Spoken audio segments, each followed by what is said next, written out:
ADU12 har været en særlig udfordring, fordi vi for første gang ønsker at skabe en mere kubistisk brændeovn med et stort hjørneglas. Glasset det svøber sig rundt om hjørnet, og det giver et rigtig godt indkig til flammerne fra flere vinkler. Og samtidig så sikrer den store låge jo, at man har en god adgang til brandkammeret. Udtrykket det er minimalistisk, en helt kvadratisk ovn med en symmetrisk akse hen over diagonalen. Og betjeningsgrebene dem har vi integreret i fronten, så der er ikke noget, der forstyrrer oplevelsen af ilden og de rene linjer. ADU12 det er den ideelle hjørnemodel, fordi røgrøret bagtil det kan vinkles ud til begge sider. Og samtidig så passer ovnen også rigtig godt til rum med højt til loftet, fordi ovnen har sådan en meget slankt og vertikal look. Til ADU12 der fås også et tillægsmodul til opbevaring af træ, og med det monteret så passer ovnen bedst på en lige væg. En ny topplade den sikrer, at tillægsmodulet bliver fuldt integreret med ovnen.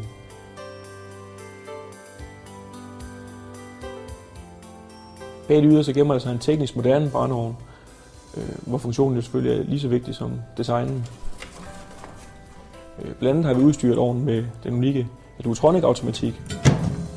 Med et enkelt træk aktiverer man automatikken, og så regulerer den selv lufttilførslen, så man får den helt ideelle forbrænding.